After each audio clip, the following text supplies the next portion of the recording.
Boa noite, queridos irmãos e irmãs. Estamos nos encontrando novamente para darmos continuidade à nossa catequese semanal, ainda dentro da nossa reflexão sobre a Santa Missa, a catequese do Papa Francisco, né? Já há algumas semanas nós estamos fazendo este caminho e estamos quase terminando. Já estamos no rito da comunhão. Já tem 3 semanas que nós iniciamos, 2 semanas, aliás, que nós iniciamos o rito da comunhão. E hoje nós vamos falar sobre a comunhão. A Eucaristia nos fortalece e nos dá fruto. Essa catequese foi proferida pelo Papa Francisco no dia 21 de março de 2018. Então, que hoje essa reflexão nos ajude, né? E cada vez mais possa nos fazer amar o santo sacrifício da missa, participando com todo o nosso ser. O Papa faz uma pequena reflexão introdutória, né? Falando sobre a planta, falando sobre a primavera, falando sobre raiz. Ele diz, se referindo à Europa, né? Em março, a primavera lá, porque nossa primavera aqui é em setembro, mas ele está se referindo à primavera na Europa. Diz o Papa, hoje é o primeiro dia de primavera, boa primavera. Mas o que acontece na primavera? Florescem as plantas, florescem as árvores. Far-vos-ei algumas perguntas. Uma árvore ou uma planta doentes florescem bem se estão doentes? Não. Uma árvore, uma planta que não for regada pela chuva ou artificialmente, pode florescer bem? Não. E uma árvore ou uma planta das quais foram tiradas raízes, ou que não as têm, podem florescer? Não. Mas pode-se florescer sem raízes? Não. E esta é uma mensagem. A vida deve ser uma vida que precisa de florescer em obras de caridade, em gestos de bem. Mas se tu não tens raízes, não poderás florescer. E quem é a raiz? Jesus. Se ali, nas raízes, não estiverem com Jesus, não florescerás. Se não regares a tua vida com a oração e os sacramentos, terás flores cristãs? Não, porque a oração e os sacramentos irrigam as raízes e a nossa vida floresce. Faço-vos voto, a fim de que esta primavera seja para vós uma primavera florida, como será a Páscoa florescida. Florida de boas obras, de virtudes, de gestos de bem para com os outros. Recordar isto. É um pequeno verso muito bonito da minha pátria. Ele fala lá da Argentina. O que a árvore tem de florescido vem daquilo que tem de enterrado. Nunca cortemos a raiz com Jesus. E agora, continuemos com a catequese sobre a Santa Missa. A celebração da missa, da qual percorremos vários momentos, visa a comunhão, ou seja, a nossa união com Jesus. Então, o Papa começa dizendo que a missa pelo qual nós estamos meditando essas quartas-feiras, refletindo sobre a Santa Missa, tem o seu ápice na comunhão. No momento em que nós nos aproximamos do banquete. Por isso que é muito triste quando eu, por minha culpa, participo de toda a missa e na hora da comunhão não me aproximo da mesa para receber Jesus. Porque é o ápice. É como se eu participasse da preparação de uma festa de aniversário, preparasse tudo, mas na hora da festa eu não posso ir porque estou doente. Não posso participar de nada que tenha festa. A comunhão sacramental, não a comunhão espiritual, que pode fazer em casa dizendo: Jesus, gostaria de te receber espiritualmente. Então o Papa diz: a missa visa a comunhão, mas a comunhão sacramental, não é espiritual. Porque essa a gente faz até em casa. Neste tempo de pandemia, de afastamento social que nós estamos vivendo, muitos e muitos, né? Até você que está me assistindo agora, né? Devido à sua idade, uma idade de risco, você não poder ir à igreja, você tem vivido da comunhão espiritual. Mas ir à igreja, participar da missa e não fazer a comunhão, é complicado.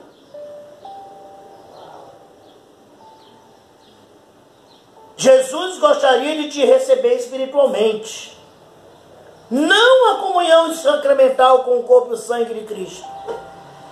Celebramos a Eucaristia para nos alimentarmos de Cristo, que se oferece a nós, quer na palavra, quer no sacramento do altar, para nos conformarmos com Ele.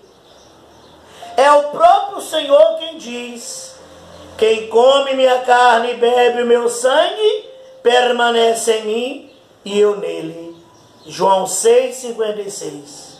Com efeito, o gesto de Jesus que deu aos discípulos o seu corpo e sangue na última ceia, continua ainda hoje, através do ministério do sacerdote e do diácono, ministros ordinários da distribuição do pão da vida e do cálice da salvação aos irmãos. Na missa, depois de ter partido o pão consagrado, ou seja, o corpo de Jesus, o sacerdote mostra aos fiéis, convidando-os a participar no banquete eucarístico. Conhecemos as palavras que ressoam do santo altar: felizes os convidados para a ceia do Senhor. Eis o Cordeiro de Deus que tira o pecado do mundo. Inspirado num trecho do Apocalipse: felizes os convidados para a ceia das núpcias do Cordeiro. Apocalipse 19:9. Diz núpcias, porque Jesus é o esposo da igreja. Este convite chama-nos a experimentar a íntima união com Cristo, fonte de alegria e de santidade. É um convite que rejubila, que ao mesmo tempo impele a um exame de consciência, iluminado pela fé. Com efeito, se por um lado vemos a distância que nos separa da santidade de Cristo, por outro, acreditamos que o seu sangue é derramado para a remissão dos pecados. Todos nós fomos perdoados no batismo. E todos nós somos perdoados e seremos perdoados cada vez que nos aproximamos do sacramento da penitência. E não nos esqueçamos, Jesus perdoa sempre. Não existe pecado que não tenha perdão. Precisamente pensando no valor salvífico deste sangue, Santo Ambrósio exclamava: eu que peco sempre, devo ter sempre à disposição o remédio. Eu que peco sempre, devo ter sempre à disposição o remédio. Qual o remédio? A confissão. Nesta fé, também nós dirigimos o olhar para o Cordeiro de Deus, que tira os pecados do mundo, e invoquemo-lo. Ó Senhor, não sou digno de participar da vossa mesa, mas dize uma só palavra, e eu serei salvo. dizemos isto em cada missa.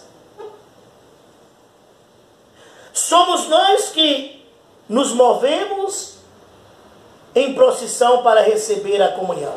Caminhamos rumo ao altar em procissão para receber a comunhão. Mas não, na realidade, é Cristo que vem ao nosso encontro para nos assimilar a si. Ao encontro com Jesus. Nutrir-se da Eucaristia significa deixar-se transformar naquilo que recebemos.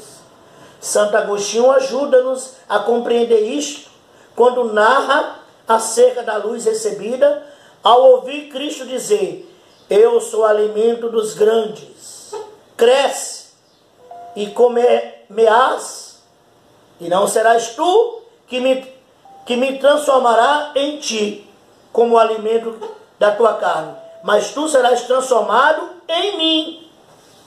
Cada vez que recebemos a comunhão, assemelhamos-nos a Jesus. Transformamos-nos mais em Jesus. Do mesmo modo que o pão e o vinho são transformados no corpo e no sangue do Senhor, assim, quantos os recebem com fé, são transformados em Eucaristia viva. Ao sacerdote, que distribuindo a Eucaristia te diz, corpo de Cristo, tu respondes, amém. Ou seja, reconheces a graça e o compromisso que comporta tornar-se corpo de Cristo. Pois quando recebes a Eucaristia, torna-te corpo de Cristo. Isso é bonito, é muito bonito. Enquanto nos une a Cristo, arrancando-nos do nosso egoísmo, a comunhão abre-nos e une-nos a todos aqueles que são um só nele. Eis o prodígio da comunhão. Tornamo-nos aquilo que recebemos.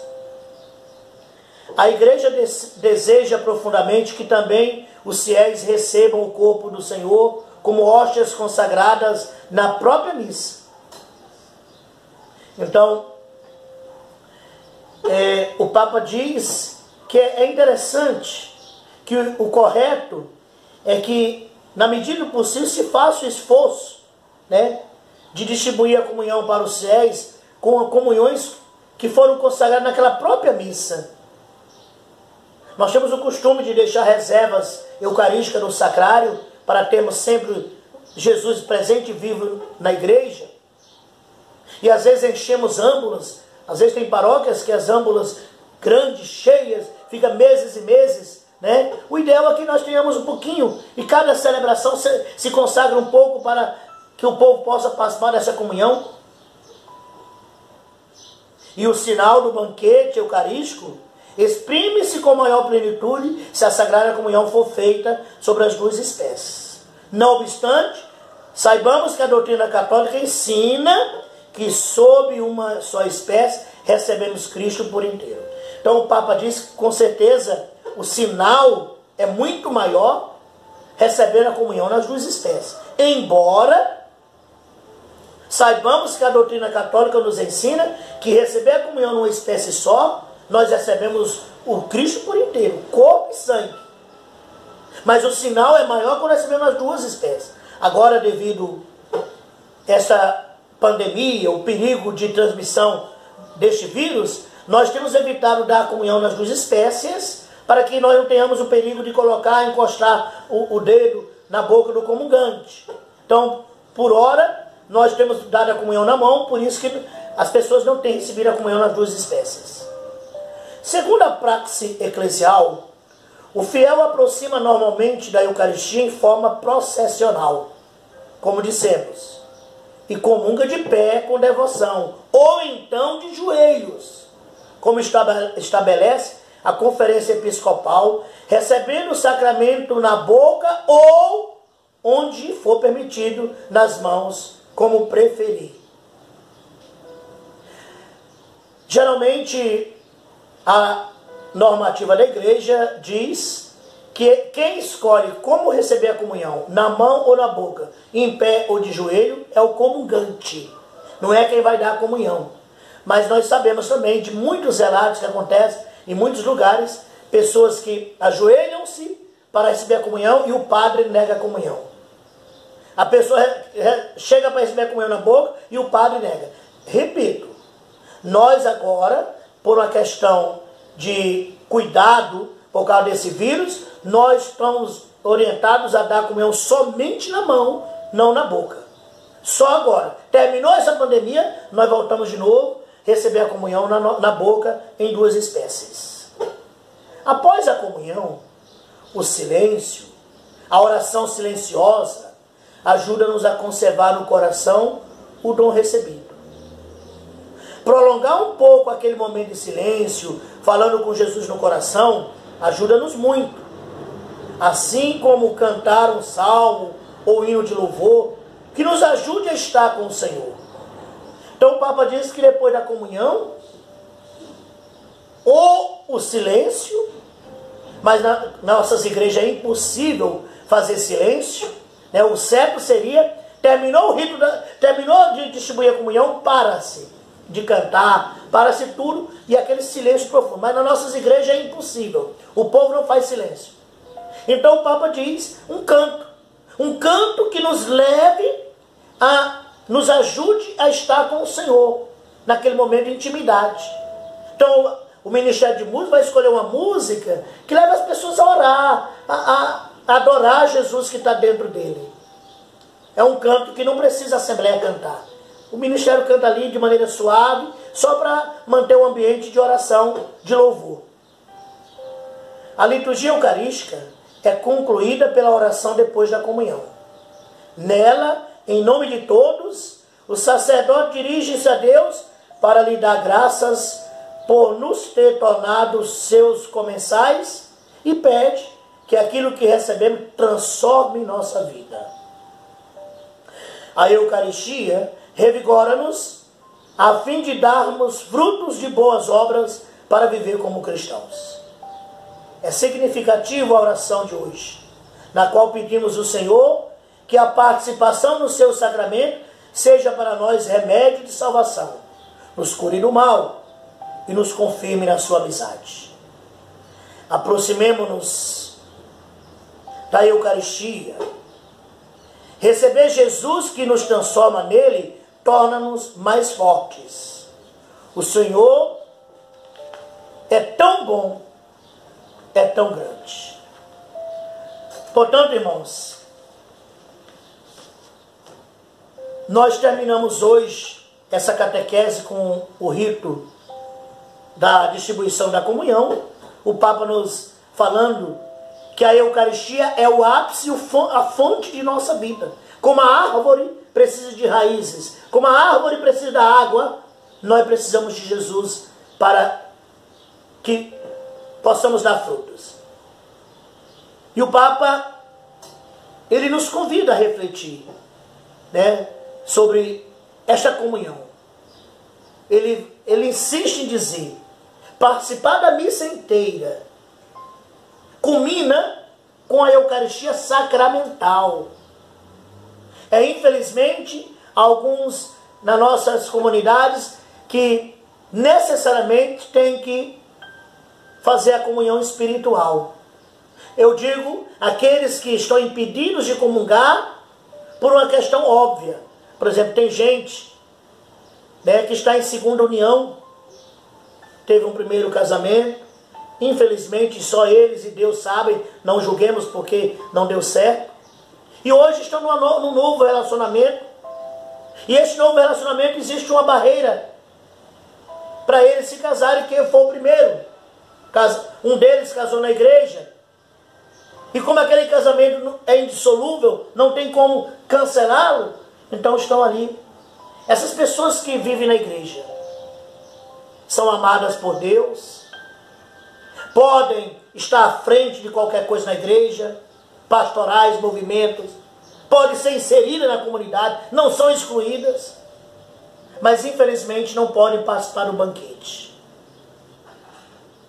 Mas nós choramos por esses, em detrimento daqueles que ficam sem comungar porque não querem. Uns porque vivem só juntos, não são casados, mas não são casados porque não querem. Então, O motivo de você não comungar não é porque você está junto, é porque você não quer regularizar a tua vida. Outros porque vive outra situação de pecado e preferiu, escolheu isso. Viver essa situação de morte. O Papa diz que a missa culmina com a comunhão sacramental. A comunhão espiritual só tem valor para esse caso que eu falei. Aqueles que não podem, né, e não tem como receber a comunhão por um motivo óbvio. Mas se você pode comungar e você não está comungando por causa do teu apego ao pecado, a comunhão espiritual não existe. Nem comunhão sacramental, nem comunhão espiritual. É mentira. O demônio te engana. Eu não vou comungar porque eu estou vivendo uma situação de pecado. Então, mas eu estou na missa, eu vou e faço minha comunhão espiritual. Comunhão espiritual não vale também. Por quê? Porque você não está sem comungar. Não é porque você não possa, é porque você não quer. Você escolheu ficar abraçado a Satanás. Você escolheu isso. Então você não quer, você não tem nenhuma intenção interior de sua comunhão com Jesus. O Papa vai dizer que a nossa comunhão sacramental é com Cristo. É a nossa íntima união com Ele. Se eu não tenho essa disposição de recebê-lo sacramentalmente, logicamente também espiritualmente não tenho. Então você que está vivendo essa vida desgraçada, você que não toma atitude de mudar de vida, apressa-te. Apressa-te, meu irmão. Olha o evangelho de domingo. O reino do céu como um tesouro. Quem encontra, vai vender tudo que tem para comprar aquele campo que está com aquele tesouro. Está? Sexta-feira que vem, vamos celebrar Santo Inácio de Loyola. Hoje, estamos celebrando Santa Marta, irmã de Lázaro. Os santos que fizeram a sua adesão plena e total a Jesus. Por isso, que o objetivo dessas catequeses justamente é criar em cada um de nós uma disposição interior de melhor participar da Santa Missa, porque só conhecendo podemos amar. Só amamos aquele que conhecemos. Deus o abençoe, uma boa semana. E quarta-feira nós faremos os ritos finais da Santa Missa. Em nome do Pai, do Filho e do Espírito Santo. Amém.